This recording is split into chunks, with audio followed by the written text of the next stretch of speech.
Bueno, acá estamos después de haber escuchado a Eric Clapton y hay un motivo para que escucháramos a Eric Clapton. Tengo acá el autor de este libro, Historias que nos hablan a través del arte, y una de las historias que están descritas, que es un libro hermoso para leer, es la de Eric Clapton. Por eso elegí este tema. ¿Cómo te va, Juan Pablo? ¿Bien? Hola Alicia, buenas tardes. Bueno, gracias por invitarme a tu programa nuevamente.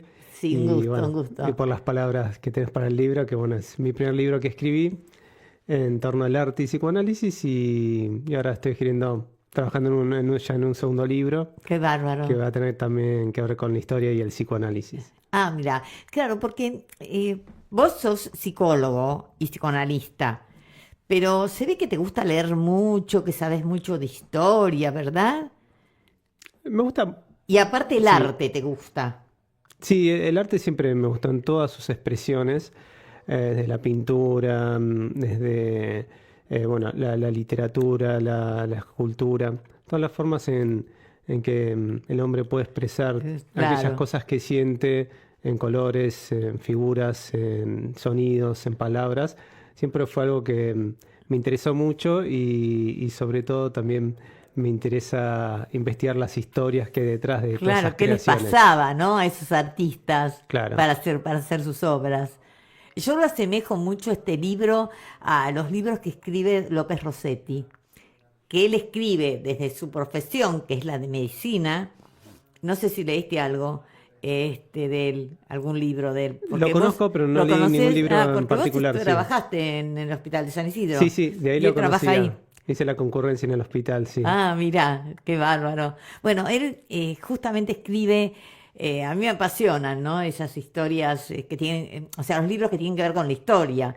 Y él escribe, por ejemplo, sobre Belgrano, porque en esas épocas se hacían autopsias obligatoriamente. Entonces, él trabajando con eso, más sus conocimientos al día de hoy, te hace de qué le pasaba a Belgrano, por ejemplo, te doy un ejemplo porque como es mi héroe preferido, este, y es más o menos lo que haces vos desde el psicoanálisis, ¿no? O desde la psicología. Sí, como de alguna forma historizar esa obra y hace autor, ese artista que hay detrás de esa obra. Y eso fue lo que intenté lograr en este primer libro que se llama Historias que nos hablan a través del arte, Y lo justamente. lograste, ¿eh? Se los recomiendo, léanlo. Es un libro cortito aparte, para leerlo se lee fácil. Porque, viste, a veces ustedes los que tienen profesiones como la tuya o la medicina, uno siempre tiene el temor de que sean muy técnicos y uno no entienda, no, no. O como Freud, ¿viste? Intenté lograr eso, que Sí, no lo sea un libro lograste. de que puro tecnicismo apuntado hacia un ámbito psicoanalítico, sino hacia un público mucho más heterogéneo, Claro, que no solo tenga que ver con el psicoanálisis, pero obviamente tiene contenido psicoanalítico, ¿no? claro, sí, sí, sí, sí, lo tiene, pero se entiende.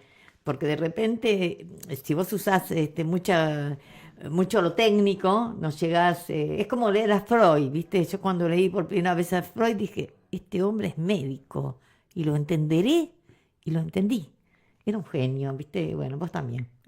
Bueno, Freud, además de ser un padre y el creador del psicoanálisis, él también era un muy buen escritor. De hecho, hasta Sí. recibió un premio como escritor, Ah, que pocos lo mira. saben, Ay, sí, sí. contanos que vos debes saber mucho de Freud, sí, es muy Sí, sí, interesante. en lo cual él se sentía muy orgulloso. Claro. Y en este segundo libro, que justamente ahora estoy escribiendo, tiene que ver con la historia del psicoanálisis, de la vida de Freud, cómo él, siendo un joven neurólogo vienés, viaja a París, y a partir de ahí empieza la historia de cómo comienza el psicoanálisis que pocos conocen, todos conocen qué es el psicoanálisis, lo Sí. relacionan con Freud, también otros con Lacan, pero pocos conocen cómo es la historia de su Claro, nacimiento. claro, cómo llegó Mm. al psicoanálisis. Sí, yo sabía alguito, pero bueno, vos contanos bien cómo es que Freud, porque él empezó haciendo hipnosis, ¿no? Con uno de sus pacientes. El Con su psicoanálisis comienza por la hipnosis. hipnosis, sí, pero no por Freud, sino por Charcot. Ah, Cuando Freud viaja a París porque gana una beca estar en el Hospital La Salpêtrière de París. Él estaba trabajando en el laboratorio de patología y se encontró con que estaba Charcot, que era un neurólogo Ujú. parisino que trabajaba en ese hospital y estaba utilizando la histeria, estaba utilizando el método hipnótico, la hipnosis para tratar a la histeria. Y eso lo fascinó y lo sorprendió mucho a Freud de qué se trataba y cómo funcionaba la hipnosis para tratar a la histeria, porque eh, algo que yo planteo en el libro es que el psicoanálisis nace en un momento, nace la medicina justamente, ¿no? Claro, Estamos hablando de un hospital, en la parte de neurología, en donde la medicina no podía dar respuestas a ciertos síntomas que aparecían en el claro. cuerpo. Síntomas, me refiero a padecimientos en el Ujú. cuerpo, y especialmente en histeria, en donde había pacientes que tenían brazos paralizados, Ujú. parálisis motoras en brazos, en piernas, que no podían caminar, hasta inclusive cegueras, que no podían ver, o también tenían ataques parecidos a la epilepsia. Y Y no había explicación desde la medicina. exactamente, es decir, terminaban en el área de neurología, hacían Claro, estudios y no tenían ningún tipo de lesión, accidente cerebrovascular, ninguna lesión a nivel sistema nervioso central que pudiera explicar por qué no podía esa claro, persona caminar o mover ese brazo. claro. Em, y Charcot, a través de la hipnosis, lograba que ese síntoma se levante. Esa persona que no Ah, podía caminar, luego de hacer una sesión de hipnosis, le daba la indicación que cuando se despierte, en la hipnosis la persona está como un estado adormecido de alguna manera. Cuando se despierte iba a poder volver a mover esa pierna y se despertaba y desaparecía el síntoma. claro, le daba la orden el médico ¿Mm? y el cerebro del paciente obedecía, digamos, para hacerlo sencillo, ¿no? Claro, Exacto. Entonces ahí Freud se empieza a preguntar cómo es el mecanismo de la formación de ese claro. síntoma. Qué genio. Y vuelve a Viena y empieza a desarrollar el método hipnóptico, que después se dio cuenta que tiene una cierta dificultad, que esos síntomas que desaparecían después volvían a La aparecer verdad, nuevamente claro, en otra parte del cuerpo claro. o reaparecían con mayor intensidad. Y bueno, ahí empieza a hacer todo un trabajo de elaboración para entender que esa causa tiene que ver con una causa psíquica, no una causa orgánica, ¿no? Claro, claro, claro, ahí descubre que hay que averiguar por otro lado y es así como, bueno, muchos de nosotros terminamos en el diván. Sí.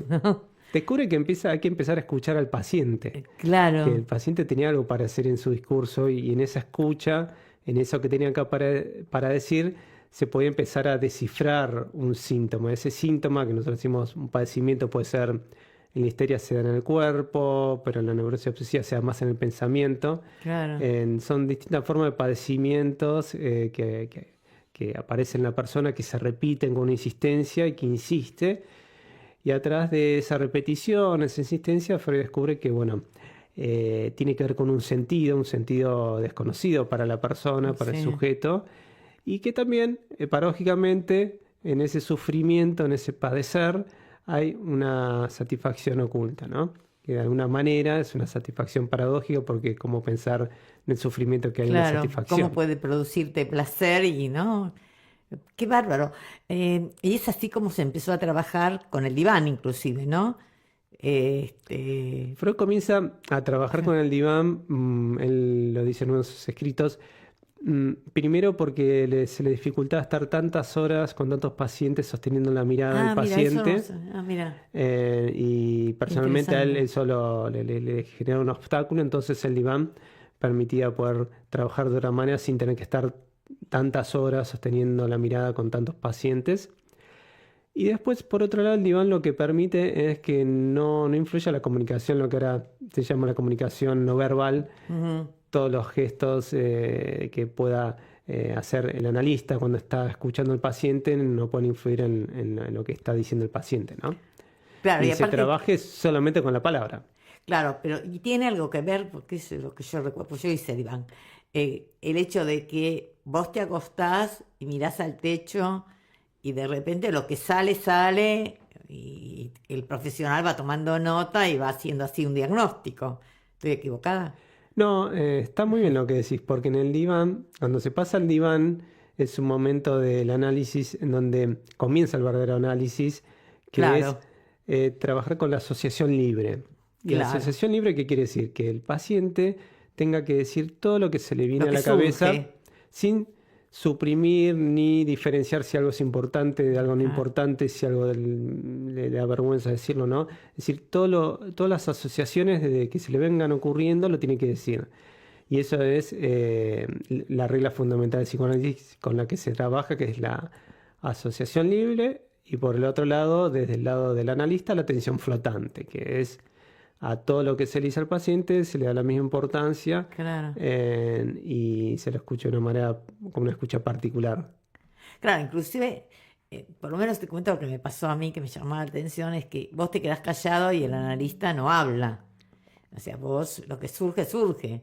A mí me ha pasado de que de repente yo quedarme callada y el profesional no hablar.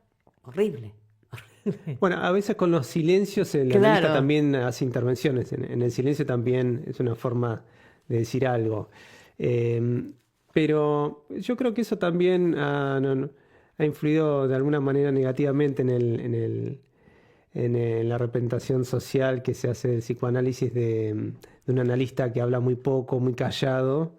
Y si bien es cierto que el analista no es que tiene que hablar tanto porque el que tiene que trabajar y el que tiene que hablar, el que trabaja es el analizante, ¿no? claro. Es el que tiene que asociar.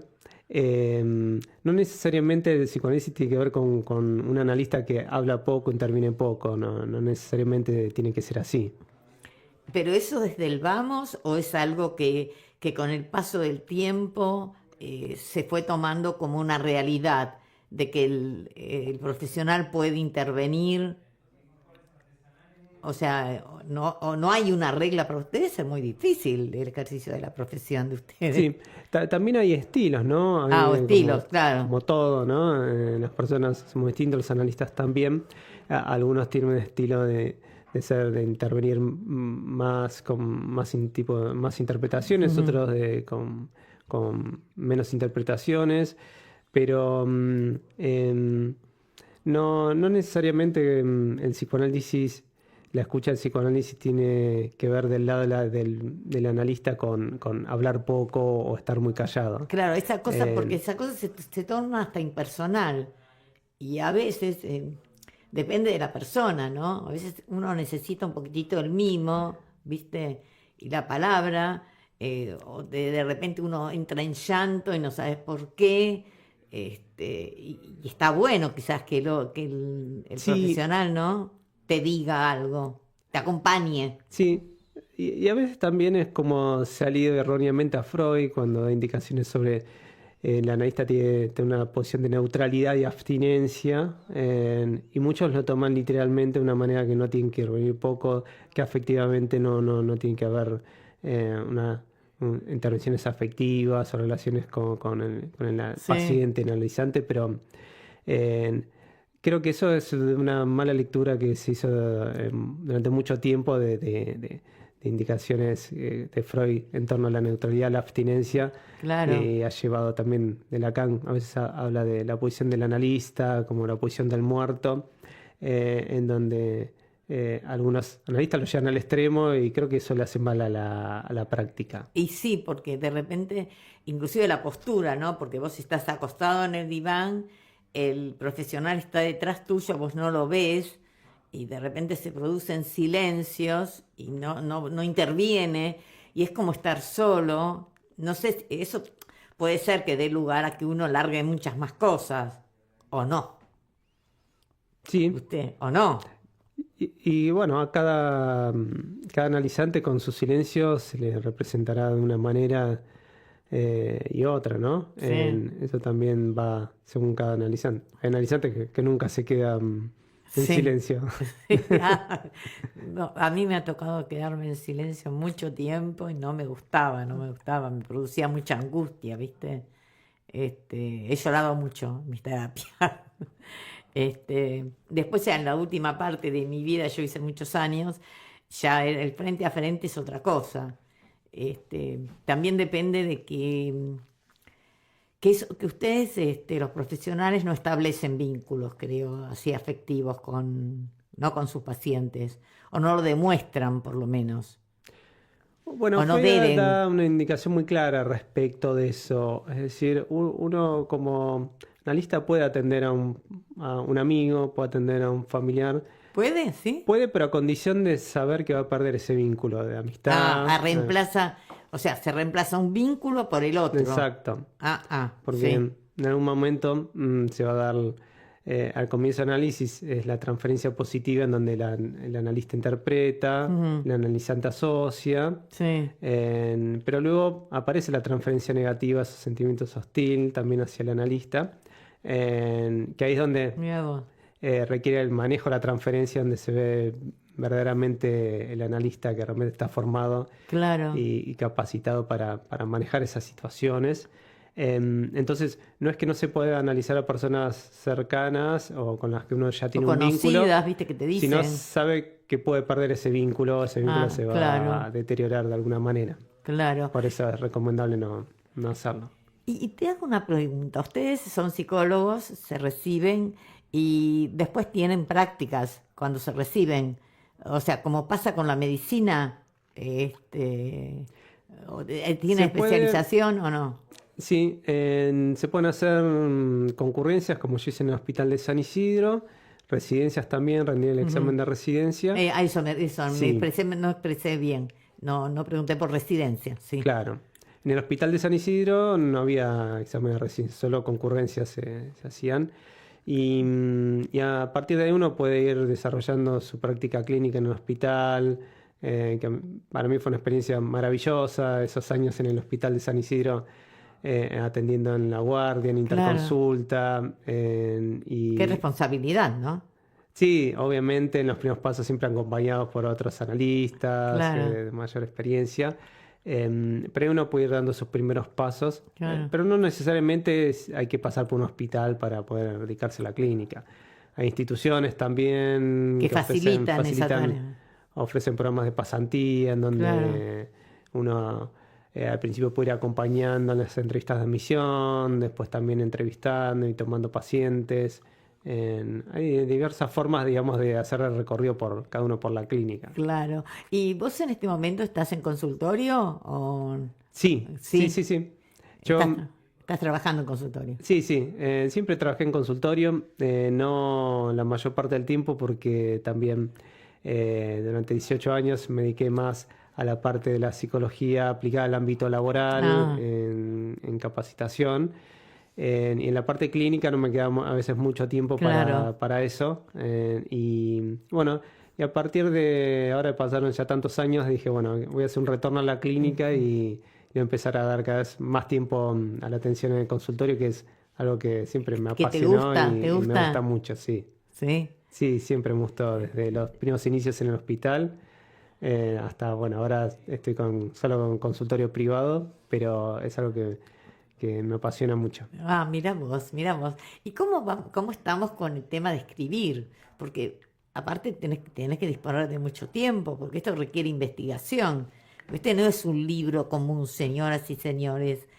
Uno lo lee y se da cuenta de que la persona investigó mucho para llegar a escribir sobre cada tema, ¿no?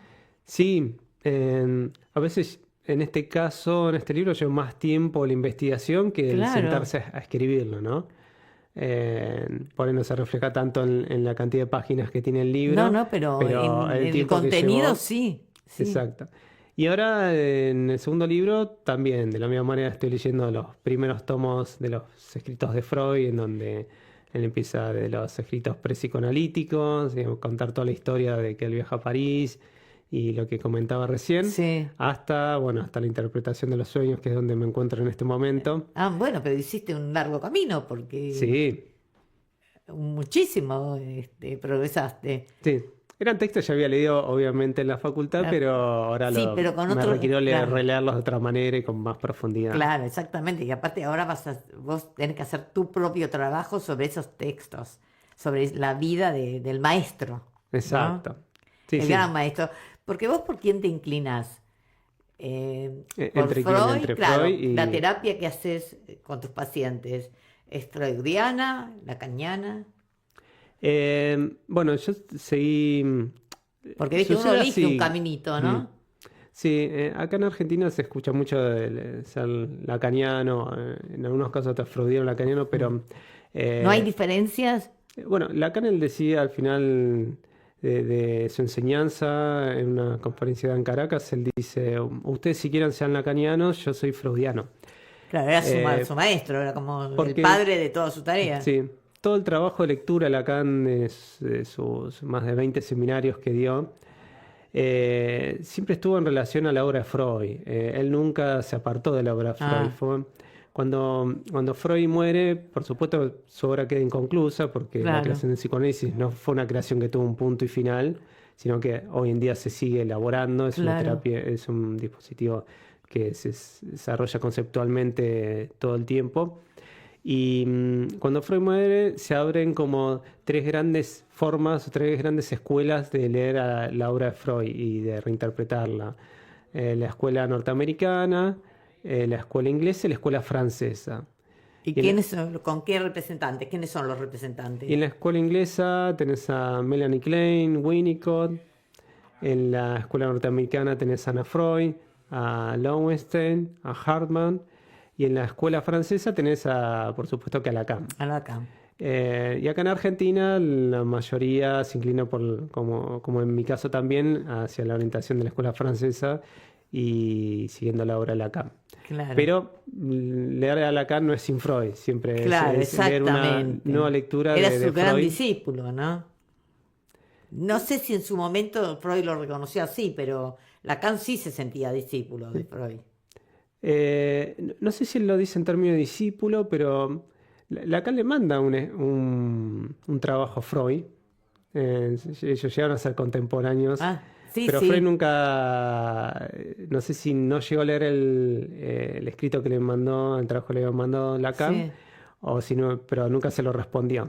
Ah, mira, Y, Lacan sí lo toma como el gran maestro a Freud, ¿no? Pero claro. bueno, además de tomar a Freud, empieza a tomar aportes de la lingüística de Saussure, de la filosofía de Heidegger, de Hegel, de Spinoza. Empieza a traer también aportes de la psiquiatría de Clerambault. Entonces empezó a trabajar con un montón de interlocutores que le permitió leer Laura Freud de otra De otra manera manera, totalmente claro, verla distinta. desde otro Sí. lugar, ¿no? Y desarrollarla también, Claro. porque Freud no, por ejemplo, para el tratamiento de la psicosis no recomendaba el psicoanálisis y Ah, con mira. Lacan se puede utilizar el psicoanálisis para un tratamiento de la psicosis. Ah, mira vos.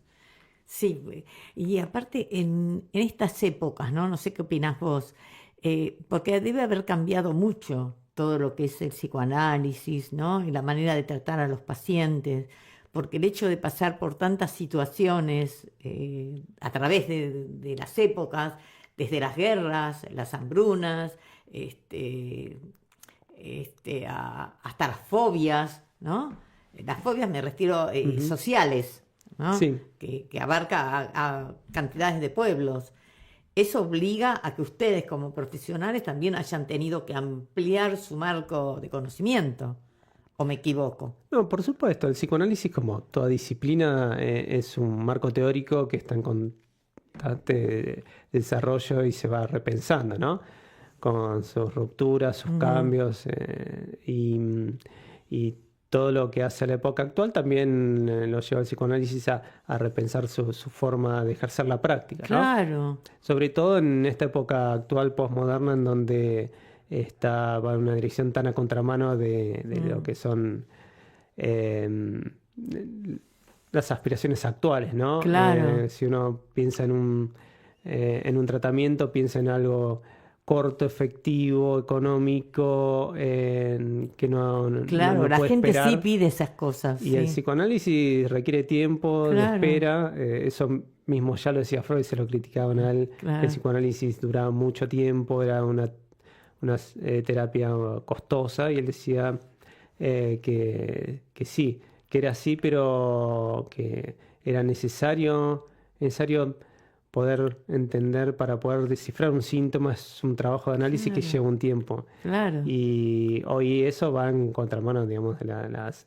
Claro, la necesidades premura que actuales de la tenemos, mayoría de las claro. personas o de muchas personas. Pero por suerte no todas son así y muchas entienden esto y están dispuestas Y se a dan su tiempo, ¿no? Y le dan su tiempo al profesional, que es lo importante, porque nos cuesta mucho, pero te digo yo que hice muchos años, este, sí, yo les daba su tiempo, yo entendía, pero hay gente que no, y de repente vas cambiando también. A mí me costaba mucho cambiar, ¿no? Este, cambiar de analista. sí, sí, me costaba muchísimo, muchísimo. Me aferraba, ¿viste? Me costaba. A veces me he dado cuenta de que tenía que cambiar y corté, pero yo pasé 21 años con una misma persona y, y nunca llegamos a establecer, ¿viste? Un vínculo de pegoteo. Pero para mí, muchas de las cosas que yo logré se las debo, ¿viste? Al acompañamiento. Sí, le doy gracias a la licenciada Lidia Cunio. Bueno, vos decís 21 años, hoy en día por ahí alguien decirle 21 años para trabajar una problemática, por ahí sería algo inentendible, en Y, donde se pero buscan las soluciones tan rápido desde inteligencia ahora, estamos con inteligencia artificial, vos decís, con... sí, se aplica la inteligencia artificial también, No, sí. no, digo, en donde se empiezan a partir de los avances tecnológicos a intentar cada vez disminuir el tiempo de espera, la rapidez para poder solucionar un problema, ¿no? Y tener como la solución y lo que uno necesita al alcance de la mano, Claro, eh, que, digamos, la industria te pueda dar cada objeto que vos necesitas de lo que te esté faltando. claro. Y el psicoanálisis trabaja justamente con lo que falta, con la falta. Ah, Desde la mira, falta es donde se trabaja y en torno a eso se da la dirección de una cura, ¿no? En la neurosis. un muy buen dato ese, muy buen dato. Bueno, Juan Pablo, fue un Bueno, gustazo haberte tenido acá. Estás invitado para que vuelvas en el momento que quieras, cuando presentes el otro libro. volveremos cuando Lo, quieras. lo